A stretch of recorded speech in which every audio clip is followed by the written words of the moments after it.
Now, this case is pretty straightforward, although it was told two different ways up until a video of the incident was initially discovered. If you look at the press reports when this murder took place, Kevin, that's what I call him, was alleged to be walking by a barber shop in Harlem. And as he walked by the door, this is what the press reports actually say, he opened up the door, walked inside, and asked the victim, who was waiting for a haircut in the chair, what was he looking at? And then he shot the victim when the victim stepped outside to confront him. Now, initially, this shooting was described by law enforcement to be, in the media, to be gang-related. Now, again, once the video, because of course, every inch of every street in New York City is covered by someone's security camera. Once the video of the incident was discovered, it was revealed that Kevin walked by the barber shop, and the victim, who was standing at the door, not getting a haircut, not in a chair, but peering out, looking out the door, looking for something, it would appear, well, he rushed out to yell at Kevin when he recognized him. That's what it appeared. I mean, you see it with your own eyes. Kevin waved them off and kept walking with a young woman friend who was with him. Just walked by and was like, nah, not interested. Then the victim, I hate to call him the victim because he was the aggressor, he then walked aggressively towards Kevin and the young woman with his hands in his pockets. He had one of those puffy jackets with pockets. And he was continuing to threaten them on the street, threatening them. Kevin is alleged at that point to have pulled out a gun and shot the victim twice.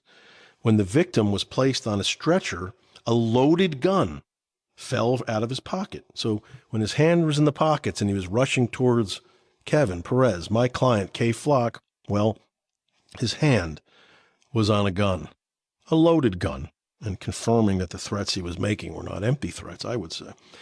Now, both the victim and Kevin are alleged by the state to be in opposing gangs, and thus the reason that the incident even occurred. So this is supposedly gang violence, according to the police.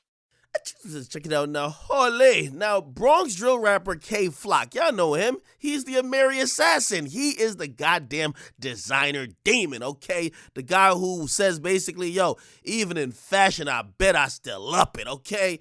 Now, ladies and gentlemen, he's actually sitting in jail for catching a body in broad daylight in New York City. Yes, somebody who was catching a fade inside the barbershop decided to step to K. Flock outside the barbershop. He thought he was going to get a fade. He thought wrong, okay? He actually got killed. Anyway, here's the thing, man. K. Flock's defense is that, yo, this is completely self-defense. By the way, his lawyer, who's one of the best lawyers in New York City, basically who has a podcast, just kind of came out and let us know a few more information, which tells us that they're going to be preparing a self-defense case. Now, what does that mean? If it's self-defense, it's not murder. If it's self-defense, he should be free eventually. However, it's very hard to prove in New York City. One of the things that you definitely have to prove in any self-defense case anywhere is that there was no other way for you to escape that situation without using deadly force, and also you felt your life was threatened by that other person. Now, according to the lawyer of K. Flock, they're saying that the guy who approached him that walked out of the barbershop, that guy had a loaded gun in his pocket, and he had his hand on the gun while he was walking up to K. Flock. How did they notice? Apparently, when they were putting the guy's body on the stretcher, a gun fell out of his pocket, and they're saying essentially, hey, this is why K. Flock had to shoot him, okay? Now, granted, it's not so cut and dry, and in some other states it might be. But in New York City, you have to go through a lot to prove self-defense. If you were in like Florida or Texas, that could probably work, you know what I mean? You found him with a gun. Just a mere fact of him threatening you, and if you could prove that his hand was on the gun, even if it was in his pocket and concealed, that could be self-defense in places like Florida and Texas, and even Georgia, okay? However, New York City has a whole bunch of different statutes, okay?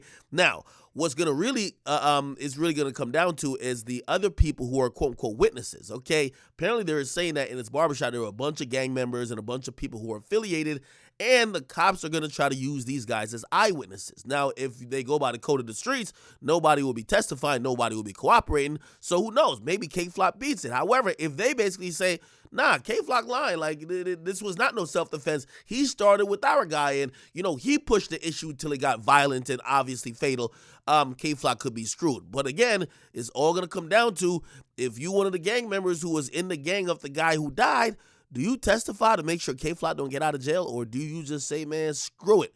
I'm just gonna like let him get back. You know they say that dumb shit like, yo, I want you to free that I could finish the job out here, like whatever they say.